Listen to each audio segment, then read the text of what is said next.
Two people have the exact same income, the same debts, and they both pay every bill on time. One of them gets approved for a mortgage at a great rate. The other gets turned down and never quite finds out why. The only thing that separated them was a single three-digit number and a few small moves that one of them knew to make. Here's the part almost nobody tells you. Raising your credit score usually has almost nothing to do with earning more money or paying off everything you owe. It comes down to a handful of quiet, specific moves.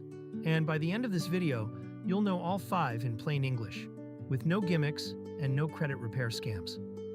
First, let's be clear about why this number matters so much more than people realize.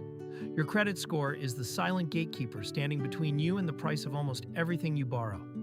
The interest rate on your car loan, your mortgage, your credit cards, and in many places even your insurance premium or whether a landlord approves your application, all quietly hinge on that one number. Lenders treat your score as a shortcut for how risky you are to lend to, and they quietly price every loan they offer you accordingly. And the gap between a fair score and a good one is not small. On a 30-year mortgage, the difference can add up to tens of thousands of dollars in extra interest over the life of the loan for the exact same house. Same income, same house, same monthly effort, a different number on a screen, and a completely different price tag. The frustrating part is that most people have no idea what actually moves the score. They think you need to carry a balance to build credit. You don't. They think checking your own score hurts it. It doesn't. So they just wait and hope and watch a number they were never taught to read. Let's fix that today. Here's the one idea this whole video rests on. Your credit score isn't a measure of how much money you have. It's a measure of how reliably you handle money you've borrowed. It's built from a few specific ingredients, and the moment you know what they are, you stop guessing and start aiming. Think of it like a recipe with 5 ingredients, where 2 of them do most of the heavy lifting. The biggest by far is your payment history. Whether you pay on time, every time. The second biggest is something called your credit utilization, how much of your available credit you're actually using. After those come the age of your accounts, the mix of credit types you hold, and how often you apply for something new. You don't need to obsess over everyone. You just need to nudge the right ones in the right direction. So here are the 5 moves, in order of how much they actually matter. Move 1. Never ever miss a payment. This is the single biggest factor in your whole score. Full stop. One payment that slips, just 30 days past due, can knock serious points off an otherwise good score, and it can linger on your credit report for years. The fix is almost embarrassingly simple. Automate it. Set up autopay for at least the minimum on every card and loan you have. That single safety net means a busy week or one forgotten bill can never quietly torpedo years of good habits. If you do nothing else in this entire video, do this one thing. It is the closest thing to a free guaranteed win you have in your whole financial life. Move 2. Lower your credit utilization. This is the fastest lever you can pull, and it's the one almost nobody understands. Utilization is simply the percentage of your available credit that you're actually using. Say you have a credit card with a $5,000 limit, and you're carrying a $2,000 balance. That's 40% utilization. And that alone is high enough to weigh your score down, even if you pay the card off in full every single month. Here's the catch nobody mentions. The balance reported to the credit bureaus is usually whatever you owe on the statement date, not the amount left after you pay. The general guideline is to keep utilization under 30%, and under 10% is better still. So if you can pay that card down or make a payment before the statement closes instead of after, you can shrink the balance that gets reported and watch your score respond, sometimes within a single billing cycle. Of all 5 moves, this is the one that can work the fastest. Move 3. Don't close your oldest credit cards. This one feels backwards, so stay with me.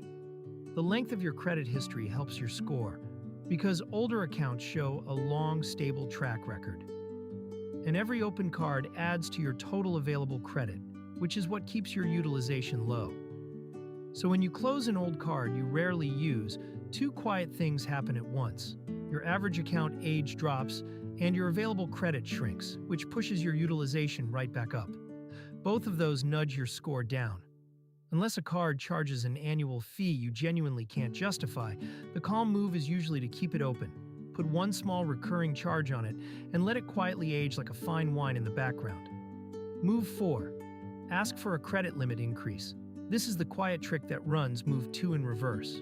Remember, utilization is your balance divided by your limit, so you can lower that ratio by paying the balance down or by raising the limit underneath it. If you've handled an account responsibly for a while, you can often request a higher limit with a quick call or a few clicks online. Say your limit goes from $5,000 up to $10,000 and your balance stays the same $2,000. Your utilization just dropped from 40% to 20% without you spending or repaying a single dollar differently. One honest caution: only do this if you trust yourself not to spend up to the new higher limit. That extra headroom is a tool, not a permission slip. Move 5. Check your credit report and dispute any errors. This is the move people skip, and it can be pure found money. Credit reports are surprisingly error-prone. Studies have found that a meaningful share of them contain a mistake, and some of those mistakes are serious enough to drag a score down. A payment marked late that you actually made on time, an account that isn't even yours, or a balance you paid off years ago still showing as owed. You're entitled to review your reports, and checking them costs you nothing and does not hurt your score at all. If you spot something wrong, you have the right to dispute it with the credit bureau. And if it really is an error, they're required to investigate and fix it. Correcting one bad mark you never earned can lift your score more than months of perfect behavior ever could.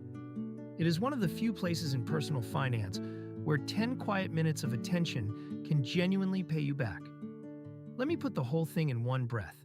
Your score measures how reliably you handle borrowed money, not how much of it you have. So automate every payment so you never miss one. Keep your card balances low compared to your limits. Keep your oldest cards open and quietly aging. Raise your limits to bring your utilization down. And check your reports for errors you can dispute for free. Notice what is not on that list. You didn't need a higher salary, and you didn't need to pay off every dollar of debt overnight. You just needed to handle the credit you already have a little more deliberately. Most of these moves work quietly in the background, and several of them can show up in your score within a billing cycle or two. Weeks, not years. You're not chasing a perfect number. You're just making sure the score working on your behalf is as high as your real habits already deserve. If this finally made credit scores click, subscribe. Calm Dollar breaks down one money decision in plain English every few days. No hype, no jargon. Next up, we're getting into why the money sitting safely in your savings account might quietly be losing value every single month. So stick around for that one. This is general education, not financial advice. Credit scoring models and the rules around them vary by lender and country. So do your own research and check your own credit reports before making decisions.